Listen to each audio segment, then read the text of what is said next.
We're back with another episode of Mommy Wines with your favorite wine mom, Emma Dawn. Tune in while she shares her motherhood experiences, introduces you to motivational and empowering special guests, and sips away your sins. In the Mommy Wines Confessional, mom life can sometimes get lonely and overwhelming, so she created this relatable, inclusive, and supportive space for us to be ourselves. Let loose, enjoy a glass of wine, and laugh. Get ready for today's episode. Here's Emma.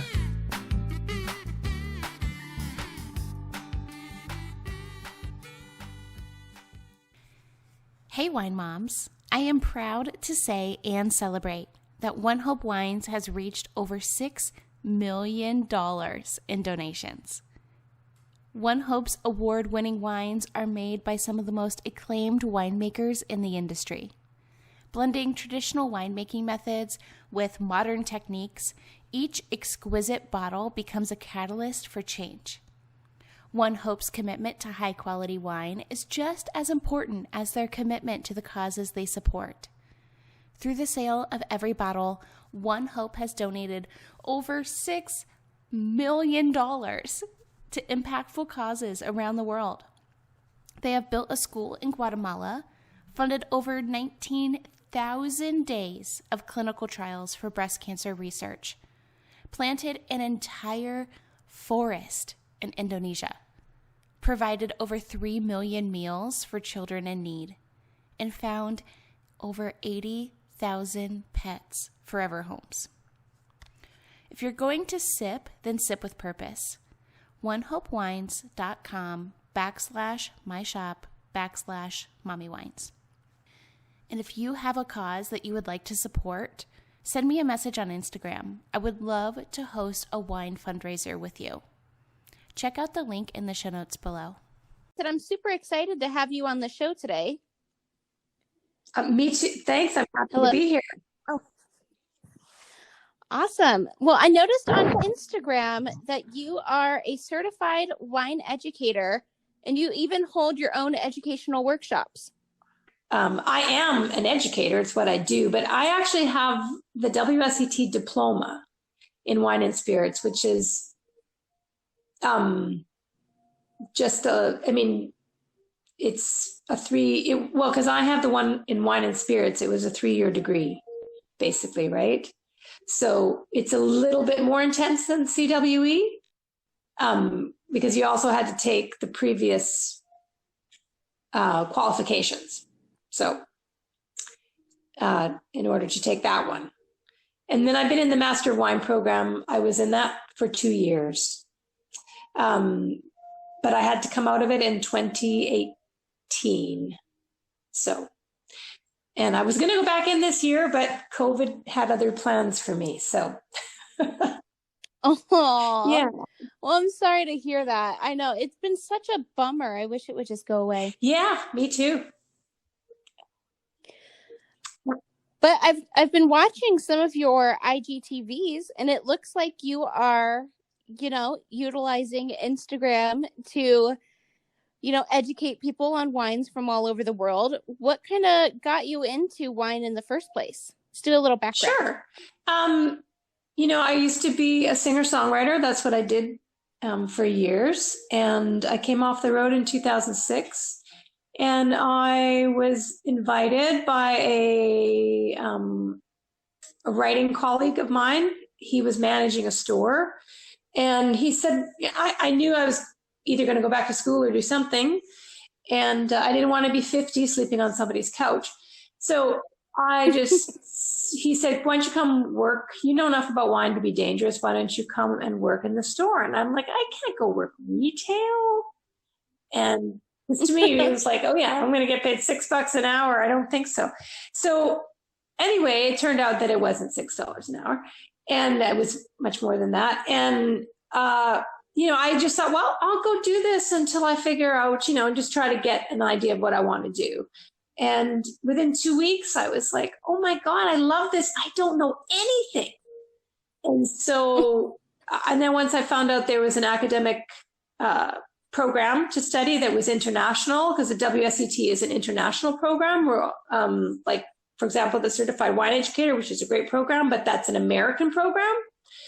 So not knowing where I might end up at some point in my life or whatever, I wanted to make sure if I was going to spend money on something, I wanted it to be something that would be recognized anywhere I went in the world. And Makes sense. yeah, and so I just never looked back. So I have been in the wine industry for 13 years. So, I have run large retail stores, and I have worked distribution. And the last 2 years, I ran the distribution company that I worked for. And I went out on my own. I mean, I've always had my education classes going on the side. I used to write and teach all the classes for Whole Foods Salud, which was their cooking school. And Okay. in Nashville, Tennessee, they only have 5 of them. They only had 5 of them because they closed this year.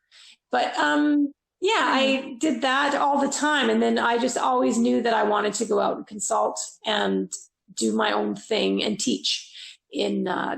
So 2020 was the big year when I took the gig, the running the company gig for the guys that own the company. I said, that's okay, but I can only do this until 2020, and then I'm gone. And anyway, so that's kind of, yeah. And so this is completely what I do, which a lot of people on Instagram, which is awesome. People are discovering wine and they're studying and stuff, but they also have, it's not their gig, and they've never worked in the industry, right? Right. So, yeah. Have you been looking for the right opportunity to finally leave behind your daunting 9-to-5 and live that laptop lifestyle you've been dreaming of? No. This isn't another get-rich-quick scheme or some MLM. What I'm talking about here is bookkeeping. And yes, you heard me right, bookkeeping. Bookkeeping is how I am able to live my life without choosing between a career and my son, and how I am living and working around a schedule that's best for our lives, not someone else or office hours. Bookkeeping is one of the oldest administrative positions around, making this not only a common and respected career choice, but with today's technology and cloud-based programs, a position that's in demand and able to be done from anywhere. Bookkeeping is perfect for parents who want or need to work from home, military spouses who have no idea where they're going to be next, college students. If you're studying finance, why not get real on-the-job experience now? Retirees and frequent travelers. Maybe you don't want to carry around a lot of inventory, or you don't want to do any heavy lifting. This is perfect. You can work wherever you're connected. Basically, anyone who wishes to leave behind the chains of a cubicle, go ahead and check out edjconsultinggroup.com. My home bookkeeping masterclass is available under the resources page, but if you would like to join my team of remote bookkeepers, check out the My Team page at edjconsultinggroup.com. That's long. Well, that's awesome. I love having wine educators on the show, because I have never, I'm definitely not interested in wine, or I am interested. I'm not educated. Oh. So I love to get little tips, and a lot of my audience and a lot of the moms who listen to the show are also, either developing a passion for wine or just now getting into wine. I noticed what kind of got me into it is I used to make a couple punches and sangria type things around the holidays, but I never really got into wine until after I had my son. And now that I'm over 30 and I'm a mom, I feel like my body changed a lot, and I just can't do the hard liquor. So I kind of moved into wine. It's a little bit softer, a little bit easier drinking than, maybe some hard liquors out there. But I love hearing little tips and kind of different, trying new wines and pairing them with different things. Yeah. Well, Excellent. Well, I should say that even though I actually teach WSET along with a colleague that owns a school here, my passion is consumers. So my passion is consumer wine education for people that, just as you've kind of described yourself, people that are interested in wine and want to learn a little bit more about it, but also and understand what they're drinking and try new things and expand if they want to, or just understand what it is exactly that they're drinking. So, that's exactly actually my favorite people to teach. I do Zoom classes. I had a Zoom class the other night, and it was private Zoom with a family. They couldn't get together for Thanksgiving, so they decided to do this Zoom class, and they picked, I have a bazillion topics to choose, and they picked big, bold reds. And and then we went through, I sent them a list of wines, styles, and countries, like specific wines, and then we covered kind of them all. And if you have any questions, or do you have anything you kind of want me to talk about in specific? I was going to ask you how COVID has kind of changed the wine education area, because I assumed you probably did a lot of either gathering kind of things, but you already answered my question. You're switching over to Zoom. Well, I've had to do that. I have been fortunate in Nashville. There's been a place that I have been doing classes for the last few years, and it's a specific group of people. There's about 50 people that are kind of diehard, and they kind of rotate around. And they're all super, super responsible. So we didn't do them for a few months, but then, it's in a very big, big space, like enough to hold 200 people very comfortably. And there's only 16 people allowed. And now they're 2 nights in a row because everybody wants to come to them. But everybody's spaced out like 8 feet apart. Everybody wears masks. It's a class, so nobody's wandering around or anything like that. And all the wines, we pre-pour all the wines for everybody, like the wines they're going to try. And then we just kind of go through it, and everybody's been really respectful and really great. And so that's been I'll be honest, that's been kind of a light. But other than that, yes, Zoom has been the alternative. I'm not going to say it's not been challenging, but it is the alternative, because you can't. And I'll just be honest here, like legally in many states, it's illegal to ship wines, right? And there's a lot of people are working for companies that are doing that illegally, but I'm not one of those people. So I've been approached by a few people, but I'm like, I can't do that, because I consider myself in the wine industry, and like I know the laws quite well. And so I just, and plus you're competing with retail stores, which is kind of my private retail. So my point being is it's more challenging because everybody kind of has to go out and you give them a list of wines, and you can't expect everybody to buy all 5 wines that you're going to cover, because that's a lot of wine. But it's been working, and I think that the interaction is really great. And then people, actually sharing with each other what they're tasting in the wine.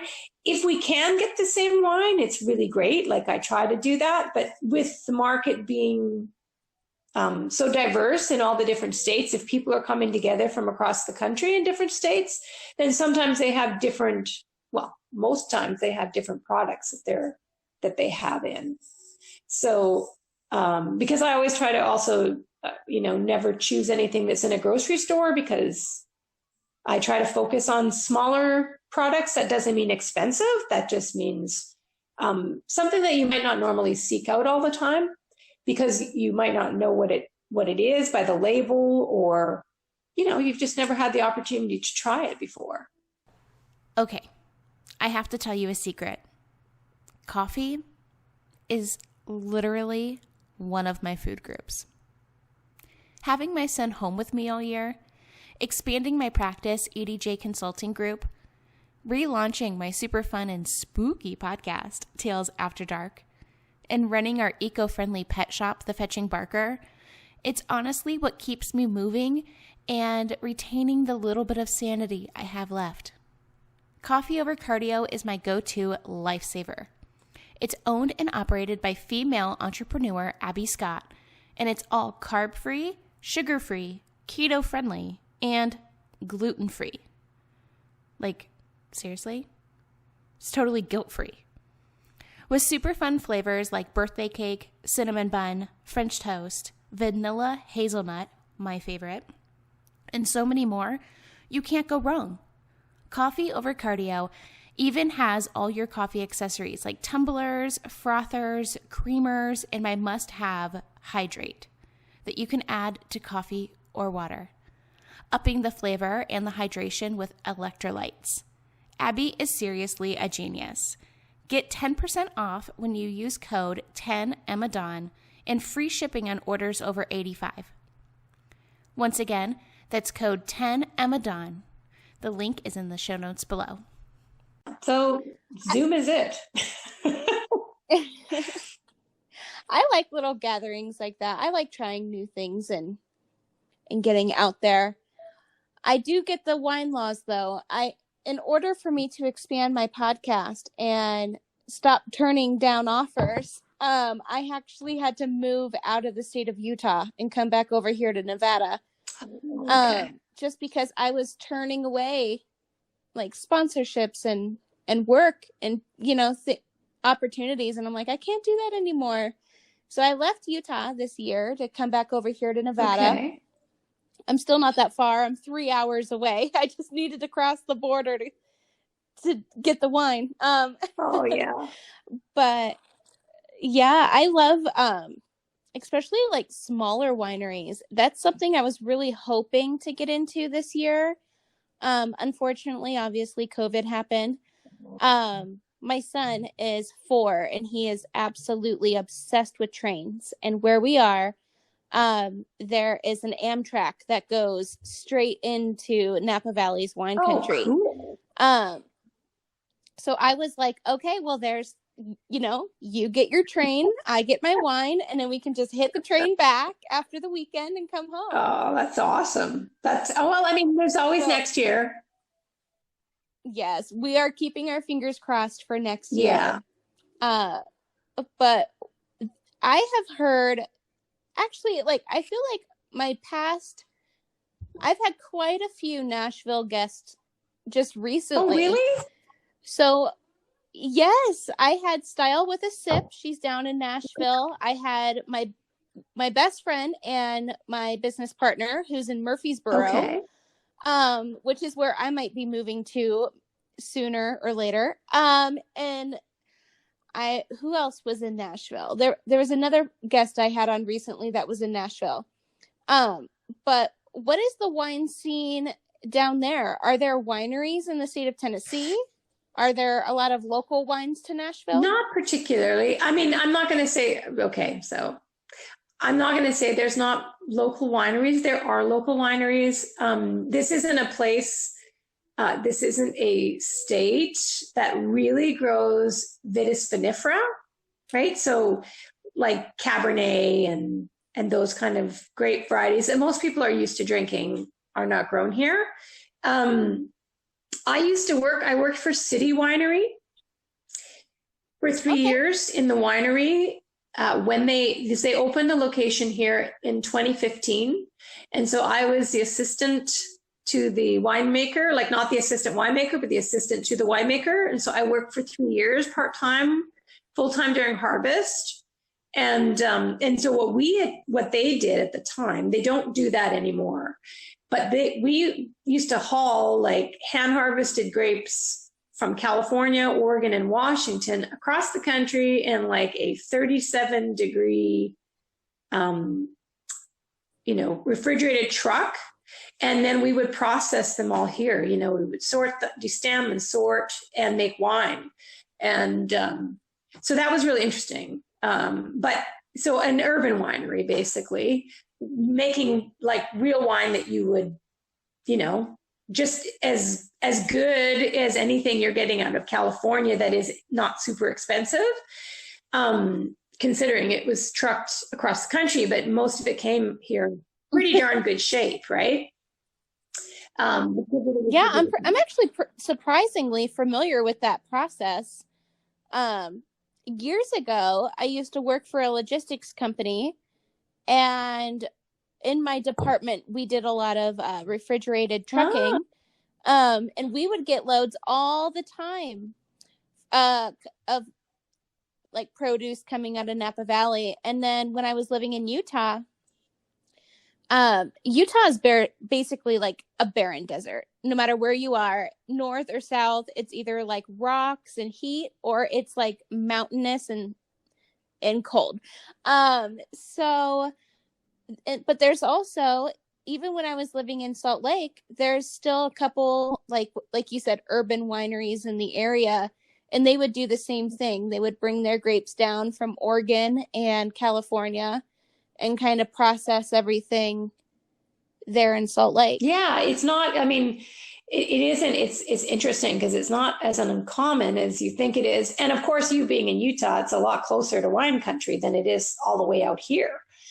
But there are a couple, like there's Arrington Vineyards, which is down in the south here. And I mean, they grow some hybrids. So you have the hybrid grapes that are,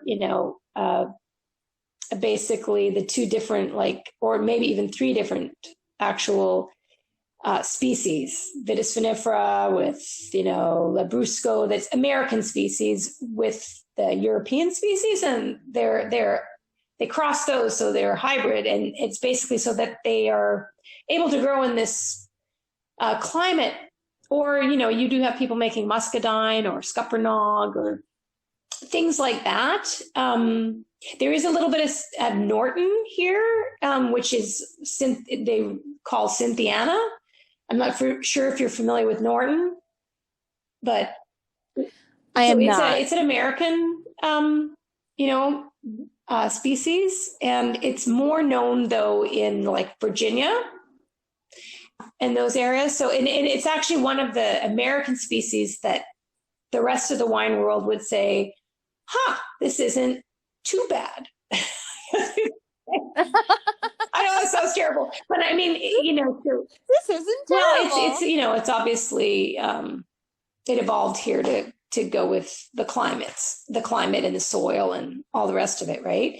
So, I mean, there is a little bit of that.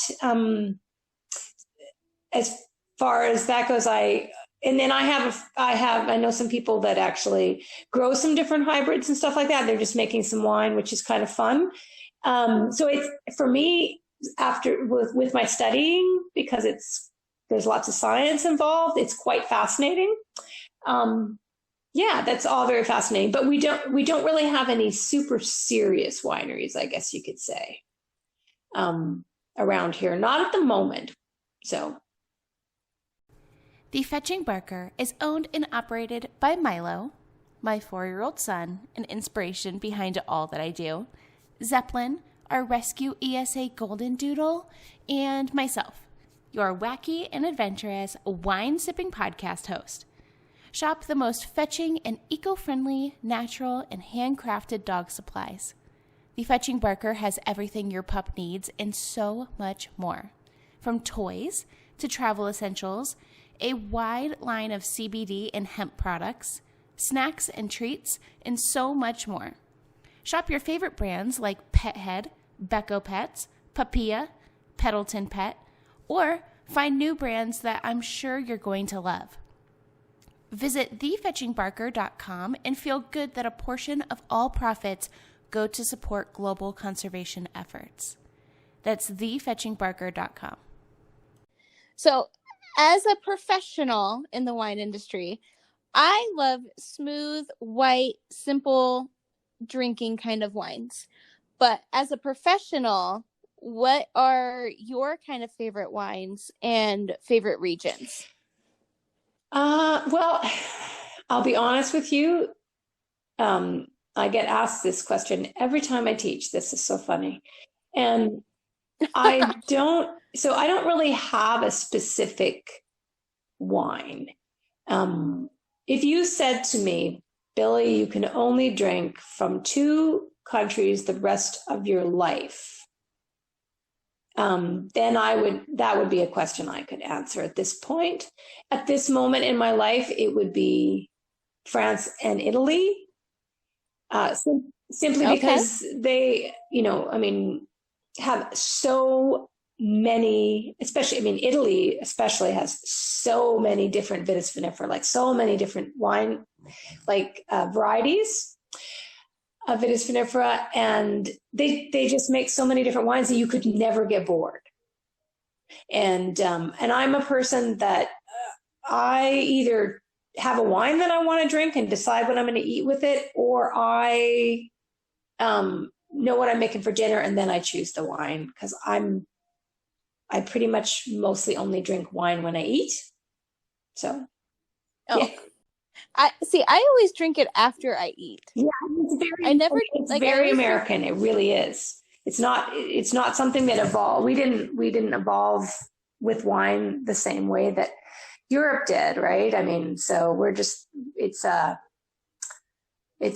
something, but I will be honest with you, the health benefits from wine only come with when you eat and drink at the same time. Oh, yeah. Really?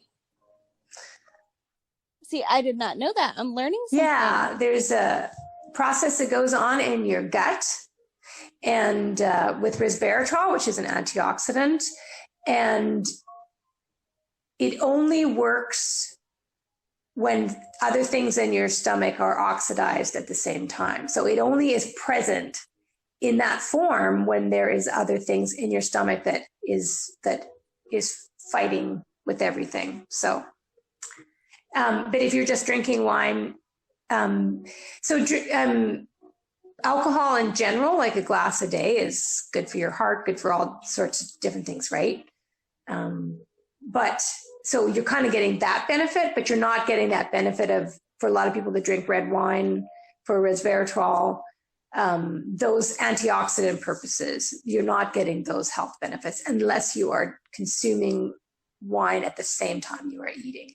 See, I'm going to have to try that, because growing up, my grandma only ever let us have water with a meal. She said anything else, it's going to throw off.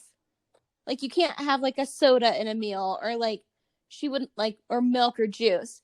It would be water, and then we could have whatever we wanted to drink after. And I feel like there's some things as you're growing up that you kind of like subconsciously carry over into your adult life. Because I was just talking about this the other day with a friend of mine, and we were like going out to get lunch for probably one of the last times before the shutdown comes back around. And I always get a water with no ice, just like a glass of water. And then I always order a drink if I want something afterwards. Even if it's like a soda or like a juice or something, not even like a wine. But typically I always drink it, like I always order it towards the end of my meal instead of at the beginning. Interesting.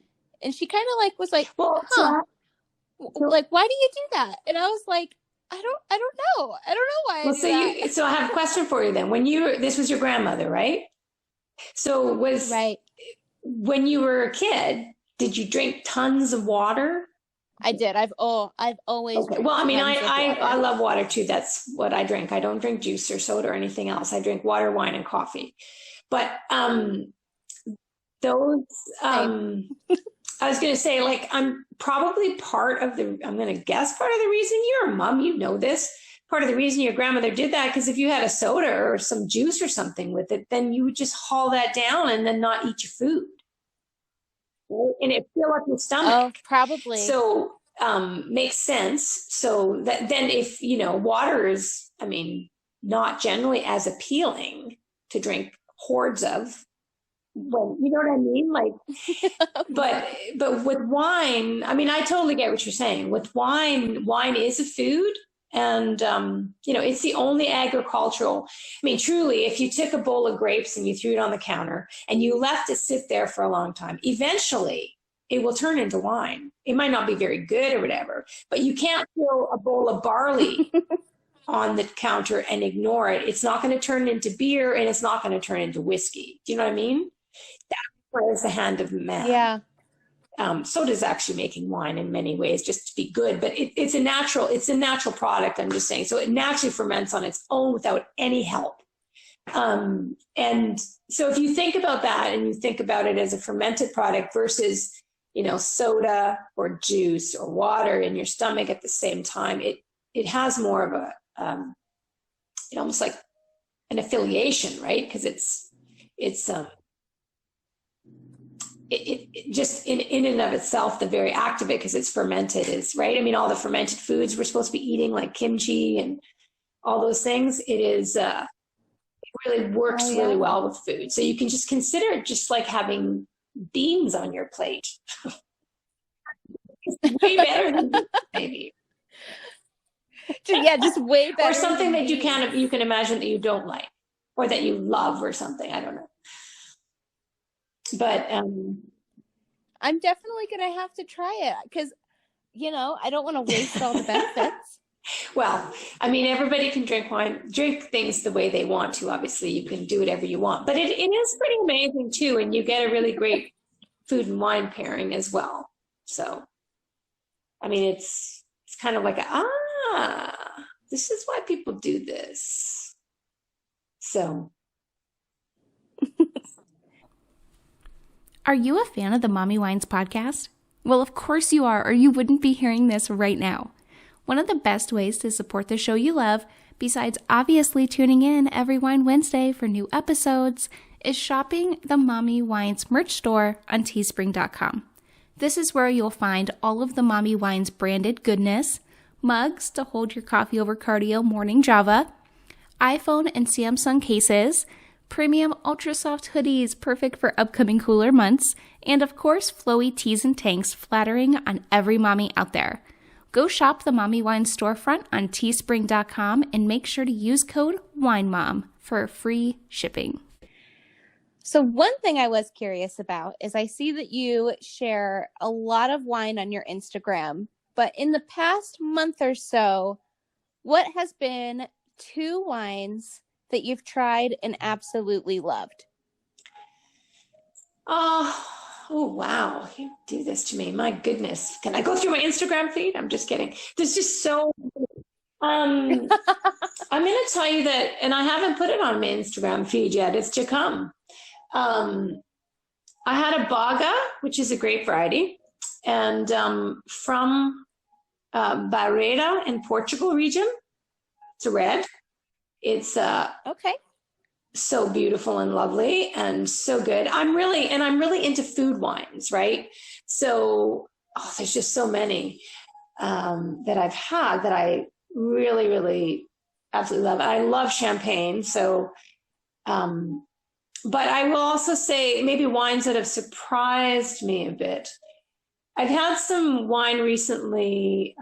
I had a Godeo, which is spelled Godello, from Ribera Sacra in Spain. Spanish wines. I was in Spain in 2018 for the Master Wine Symposium. And so I got a really amazing, even though I'm in the industry and stuff, it's kind of, they call it the new Spain. There's all of this wine coming out of Spain right now that is just beautiful. And it's people that are going and young. It's always young people, right? It's always the next generation. And they are kind of going back to the roots of making wine really basic, not a lot of intervention. And a lot of it's crunchier, fresher, not so high in alcohol. Amazingly well done and everything, but more refreshing, great with food, more thirst quenching, that kind of thing, as opposed to super aged in oak for a long period of time. And some of those wines can be beautiful too. So I had a Mencía from a producer in Spain, the same producer that made the Godeo. And he's a young guy, took over his grandfather's vineyards, really old vines. And those wines are just darling, just beautiful. Yeah. Oh, I love that. That sounds like something I would like. Like clean, simple, crisp, just like kind of smooth. I kind of like those kinds. There's, I mean, and they are smooth in their own way. There's definitely a lot of different, like there's good flavor to them in that too, though, right? And a little bit more than just fruit. There's a little bit more interest to it, but at the same time, yeah, it's just, and you know, you're supporting some small farmer, and it's, you know, minimal intervention, if any. So, you know, good for the land, all that kind of stuff. And yeah, there's more and more out there like that. So awesome. Well, where can everybody go ahead and share where they can find you online, register for a workshop, or follow you along on social media? So my company is called Through the Vines, and through is spelled THRU, and not the long form, but that short form, Through the Vines, and it's plural. And so it's at Through the Vines on Instagram. Same with on Facebook. That is my business page. And then my website is throughthevines.com. And I am doing some specials right now, and, you know, a little bit of, this is Sunday, so it's not really Shop Small Saturday anymore, but I'm actually just putting the finishing touches on, there's some pretty good deals right now. I've got like I also do one-on-one private sessions with people that are interested, Zoom sessions, and they're personally curated for whatever you might want to know a little bit more about. So they're hour sessions. Oh, awesome. And, you know, if you book it or if you buy it for a gift or whatever, I get in contact with them and then ask them some questions to find out basically where they are in their wine journey and what they are wanting to know more about and what they're wanting to understand more. And then I create like that hour kind of experience to make sure what to cover and everything else. And then we set an appointment and we have face-to-face Zoom. So those are usually like $100 an hour, and right now they're 80. So it's a gift idea for somebody that you might really, you know, want to. And there's actually, you know, I've sold some 3 and 5 session ones like that too. A gift for people that have like so many different, and we all have a lot of us have everything we want, right? Right. I was just thinking that would be a great and unique wine, like a it's different because it'll be personally curated to that person. And whether they are, even if they're farther along in their wine journey and they want some mentoring or some tutoring as far as like more on the science of things, or there's concepts that they're you know, stumbling over, and that it can be that, you know, or even if they're wanting to get into the business and stuff, because I do consult with companies and stuff too. So it's like just anything. It can pretty much be anywhere you are in your wine journey. And then I'm also doing, like, there's gift cards. I've got, you know, 15% off gift cards. There's, you know, I'm doing some Zoom wine parties, and and if you're in the Nashville area, I do personal shopping for people. So so personally curated either 6 or 12 bottle cases, and either for yourself or if it's a gift you want to buy for somebody, especially if somebody really shouldn't be, you know, getting out to wine stores and stuff right now. And each wine bottle comes with its own instructions on how to best enjoy it, you know, whether it's with food, decanting, you know, all that kind of stuff. A little bit of information on each one of the wines. So. Oh, that's awesome. Yeah, and it can be delivered if it's in the Nashville vicinity. I mean, I, like I said, can't ship. So, but I mean, you know, if you're in Nashville, I'm more working with most of the retail stores, the small retail stores, when it comes to that kind of thing, just to the service they can offer to people that might be looking for unique gift experiences for people, right? So, all that stuff is in my store online. Thank you so much for being my guest today. Thank you so much for having me. I really appreciate it. Do you have, what's your favorite wine? Going to turn the tables around here. Oh, actually, so my newest podcast sponsor is a wine company Okay. called One Hope Wine. And they are based Yeah, out of I'm Napa very Valley, familiar. California. And their Pinot Grigio is actually my new Awesome. favorite wine. I feel like that's the one I order now. When I get my boxes, I go and I pick out. I like to try to add some ones that I haven't tried yet. They don't have a ginormous selection, but I like to throw one or two in that I haven't tried. But it's like 3 bottles of Pinot Grigio and then a couple other ones and then some of the other ones I like. But that is my newest Well, favorite. I've never tasted a what wine about like it do you that like? one. I like that Mm-hmm. it's very light. It's a little bubbly. Like it's not like It's got some champagne kind carbon of bubbles, but it's a still in little it. Effervescent. yeah, it's a little bubbly. It's very light. It's very smooth, and one of the things I like about actually all of the wines that I've tried from them is that I don't get any kind of like morning after feeling.